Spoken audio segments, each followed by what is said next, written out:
ॐ श्रीगणेशाय नमः। अथो श्रीबृहस्पतिकवचम्। अस्य श्रीबृहस्पतिकवचो महामन्त्रस्य ईश्वर ऋषिः अनुष्ठुप् छन्दाः बृहस्पतिर्देवता गं बीजं श्रीं शक्तिः क्लीं कीलकम् बृहस्पति प्रसाद सिद्ध्यर्थे जपे विनियोगाः। अभीष्टो फलदं देवं सर्वज्ञं शूरपूजितं अक्षोमलाधरं शान्तं प्रणमामि बृहस्पतिं। बृहस्पतिः शिरो पातु ललाटं पातु मे गुरुः, कर्णौ शूरो गुरुः पातु नेत्रे मे अभीष्टदायकः। जिह्वां पातु सुराचार्य नाशं मे वेदपारगाः। मुखं मे पातु सर्वज्ञ कण्ठं मे देवता गुरुः। भुजाभङ्गिरसः पातु करौ पातु शुभप्रदः। स्तनौ मे पातु वागीशा कुक्षिं मे शुभलक्षणाः। नाभिं देवो गुरुः पातु मध्यं पातु सुखप्रदः। कटिं पातु जगद्वन्द्य उरु मे पातु वाक्पतिः। जानुजङ्घे शुराचार्य पादौ विश्वात्मकः सदा। अन्यानि यानि चङ्गानि रक्षन्मे सर्वतः गुरुः।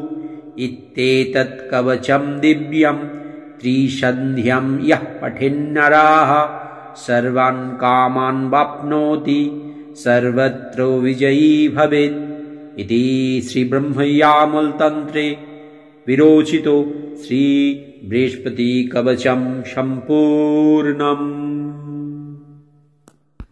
ॐ श्रीगणेशाय नमः। अथो श्रीबृहस्पतिकवचम्। अस्य श्रीबृहस्पतिकवचो महामन्त्रस्य ईश्वर ऋषिः अनुष्ठुप् छन्दाः बृहस्पतिर्देवता गं बीजं श्रीं शक्तिः क्लीं कीलकम् बृहस्पति प्रसाद सिद्ध्यर्थे जपे विनियोगाः। अभीष्टो फलदं देवं सर्वज्ञं शूरपूजितं अक्षोमलाधरं शान्तं प्रणमामि बृहस्पतिं। बृहस्पतिः शिरो पातु ललाटं पातु मे गुरुः, कर्णौ शूरो गुरुः पातु नेत्रे मे अभीष्टदायकः। जिह्वां पातु सुराचार्य नाशं मे वेदपारगाः। मुखं मे पातु सर्वज्ञ कण्ठं मे देवता गुरुः। भुजाभङ्गिरसः पातु करौ पातु शुभप्रदः। स्तनौ मे पातु वागीशा कुक्षिं मे शुभलक्षणाः। नाभिं देवो गुरुः पातु मध्यं पातु सुखप्रदः। कटिं पातु जगद्वन्द्य उरु मे पातु वाक्पतिः। जानुजङ्घे शुराचार्य पादौ विश्वात्मकः सदा। अन्यानि यानि चङ्गानि रक्षन्मे सर्वतः गुरुः। इत्येतत् कवचं दिव्यं त्रिसन्ध्यं यः पठेन्नरः सर्वान् कामान् वाप्नोति सर्वत्र विजयी भवेत्। इति श्रीब्रह्मयामलतन्त्रे विरोचितो श्रीबृहस्पतिकवचं सम्पूर्णम्।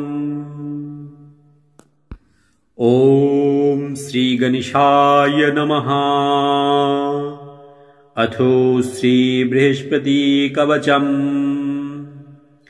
अस्य श्रीबृहस्पतिकवचो महामन्त्रस्य ईश्वर ऋषिः अनुष्ठुप् छन्दाः बृहस्पतिर्देवता गं बीजं श्रीं शक्तिः क्लीं कीलकम् बृहस्पति प्रसाद सिद्ध्यर्थे जपे विनियगाः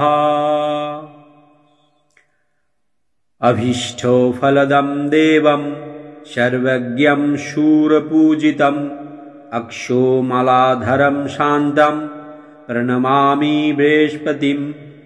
बृहस्पतिः शिरो पातु ललाटं पातु मे गुरुः कर्णौ शूरो गुरुः पातु नेत्रे मे अभीष्टदायकः जिह्वां पातु सुराचार्य नाशं मे वेदपारगाः मुखं मे पातु सर्वज्ञ कंठं मे देवता गुरुः भुजाभङ्गिरसः पातु करौ पातु शुभप्रदः स्तनौ मे पातु वागीशः कुक्षिं मे शुभलक्षणाः नाभिं देवो गुरुः पातु मध्यं पातु सुखप्रदः कटिं पातु जगद्वन्द्य उरु मे पातु वाक्पतिः जानुजङ्घे शुराचार्य पादौ विश्वात्मकः सदा अन्यानि यानि चङ्गानि रक्षन्मे सर्वतः गुरुः इत्येतत् कवचं दिव्यं त्रिसन्ध्यं यः पठेन्नरः सर्वान् कामान् वाप्नोति सर्वत्र विजयी भवेत् इति श्री ब्रह्मयामलतन्त्रे विरोचितो श्री बृहस्पति कवचं सम्पूर्णम्।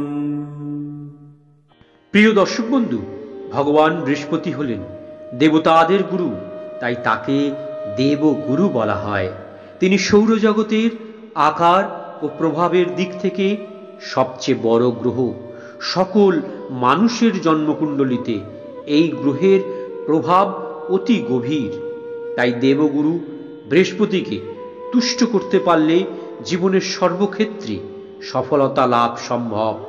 তাই এই বৃহস্পতি কবচ মন্ত্র নিত্য পাঠে বা শ্রবণ করলে যে কোনো ব্যক্তির আকাঙ্ক্ষাগুলো বা স্বপ্নগুলো বা মনের আশাগুলো পূরণ করতে এবং জীবনের প্রতিটি ক্ষেত্রে সুখ এবং সাফল্য অর্জন করতে সহায়তা করতে পারে।